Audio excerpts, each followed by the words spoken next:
in the manual for teachers in the Course in Miracles, I have always been really enamored of the passage on the development of trust. Because if you take the word manual for teachers and replace it with, or the phrase, and you replace it with biography of sentient beings, I think that development of trust is the biography of sentient beings and non-sentient beings, because of course the building blocks of sentient beings are non-sentient beings, because sawdust and carbon ash is still being, still is, it's there. So everything in the universe, the physical universe, is part of this larger life force. And I want to speak specifically about, because there's different stages in there, it's beautifully written, and I'm not going to quote it. If you want to read it, you can. But it says there'll be a period of sorting out. And this usually, though not always, is accompanied by some uncomfort. Like it's disconcerting, it's challenging, because the weight of the power, or the power of the weight of this thought system of the ego is clinging on for dear life, and you're letting it go. And in the last couple of years, I've definitely been through that sorting out period more potently than ever before in my life, because getting on the vanguard of seeing through the insanity of the woke versus the anti-woke, seeing through the insanity of the vax versus the anti-vax, seeing through the insanity of the fossil fuel lobby versus the evolution that's coming with all the, what I call duction, anything that doesn't cause,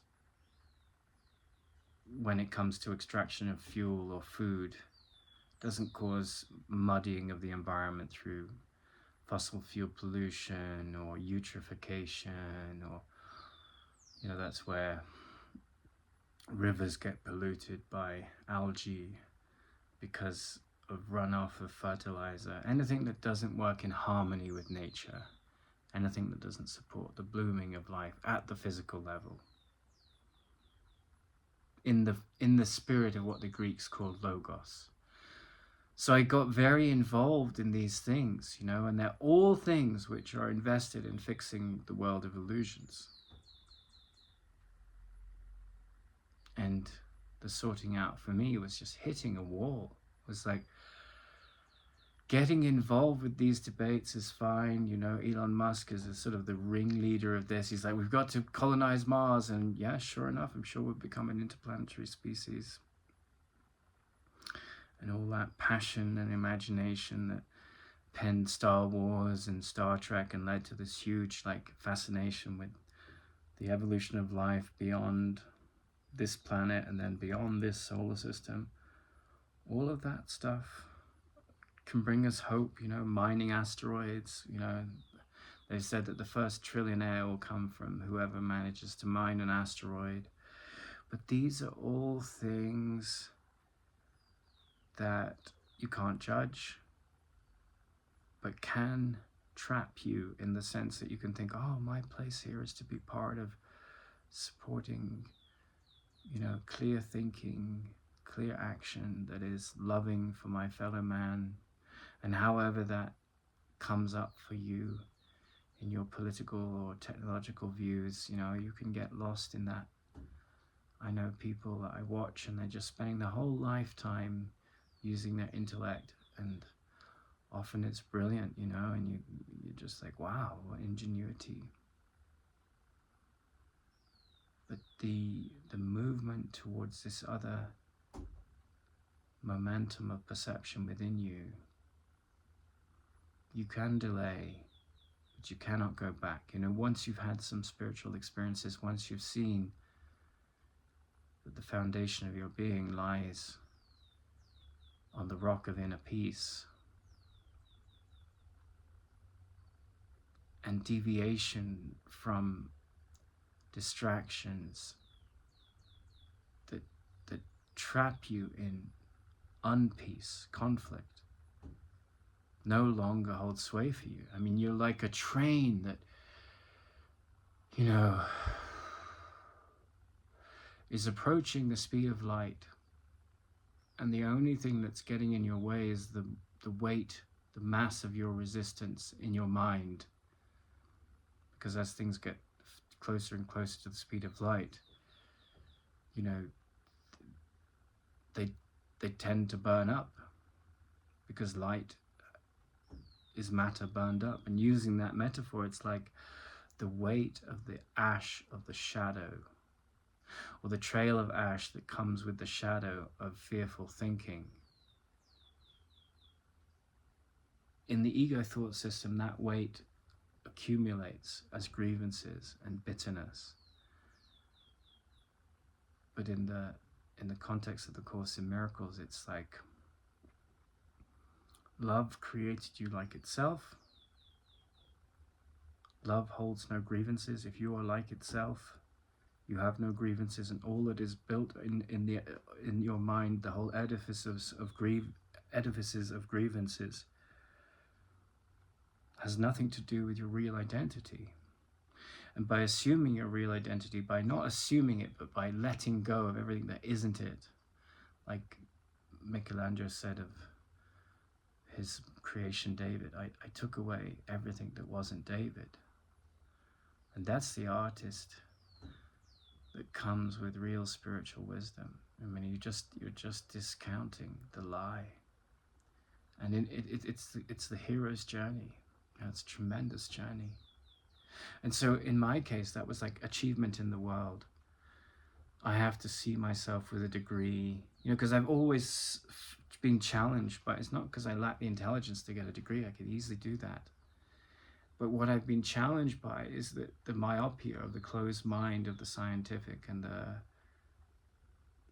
the literary world.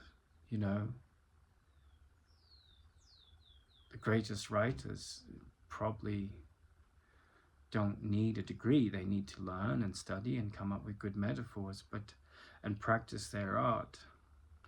But these institutions can be crutches, and often the greatest inventors drop out of university because of they're already in their own university in their minds. But I had this need to fit into the world, and we all do, because otherwise we don't get fed, we don't get paid, we don't get a job, But then I saw that you cannot go to the it's very challenging to function. Like, I met a history teacher, became an abbot in a monastery, right? Because he realized his spiritual calling was more important. And of course that comes with many challenges, but he said, oh God, I don't think I could go back to university at your age, because by that time, all the ladders in my head that I thought you had to climb, I'd climbed them, but I'd seen the futility of them. And what I wanted more than anything else was the stillness of the relationship with infinite peace inside me. Inside me. It's like, if you look at that statement, inside me, it's like an English teacher would say, that's repetition, right? Because within me is enough, or inside me is enough. But as you excavate this inner realm, you go, that's the whole symbol of the temple of the church, inside you, inside you, at the peripheries of that is the spiritual ego, and it thinks it's pious, and it thinks it's very holy, and it thinks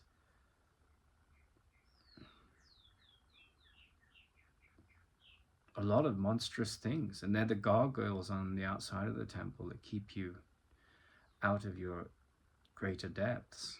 They're your superficial, subtle spiritual judgments, or your not so spiritual judgments, but they're still judgments, whatever. And then beyond that is just this melting away of mask after mask after mask, until there's just a very quiet mind, and there's the externals, but they don't rule that mind anymore. And I think one of the things that irritated my father, I used to say to him, because I'd really, inculcated this statement, I'm never upset for the reason I think, which gives you the other line in the Course in Miracles, anger is never justified. And I say, I see the folly of anger, I don't get angry, right? And that was definitely a gargoyle in my mind, because I was proud of the fact that I understood the Course in Miracles, and that's a healthy pride.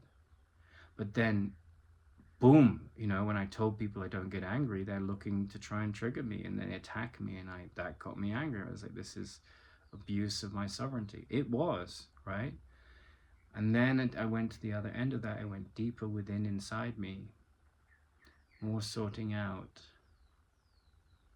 And I realized that everything that unfolds from the perspective of spirit is perfect for your evolution, for your growth. In a sense, it's involution, right? Because it's this inward volition towards seeing differently, right? This involution. Evolution means, like, E is external, right? So it's sort of this involution. It's sort of like, I don't have to look up in the dictionary because I can't even imagine what involution means, because it might not mean what I'm using it as there, because it's like this inner journey using free will, to see the pain mechanism of the ego for what it is, right? And that's a very subtle thing, because you think you get to these hierarchies, and then someone attacks you and you see where it's coming from, but you still, there's been an abuse of the law, and then you have to hold them accountable according to the law, and you can lose your patience. But that's one of the qualities of wisdom, right? That you're patient, because that certainty is, that love is, that fearlessness is.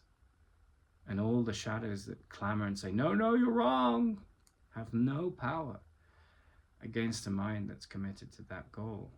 And not just as an idea, but as like a realization. Increasingly, it leads to moments of revelation and revelation and peace and joy and happiness.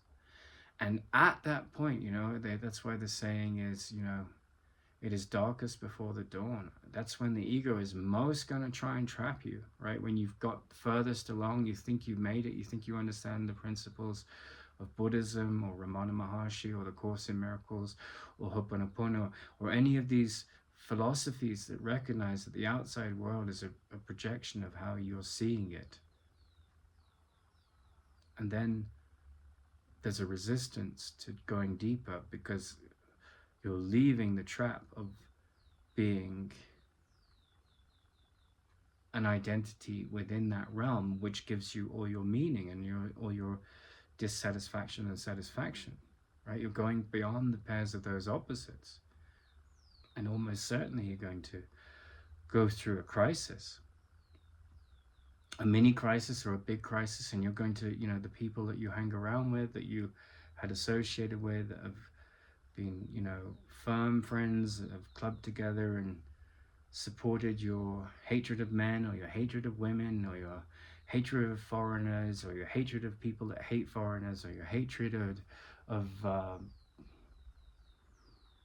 spiritual teachers or your hatred of atheists or your hatred of dogmatic people.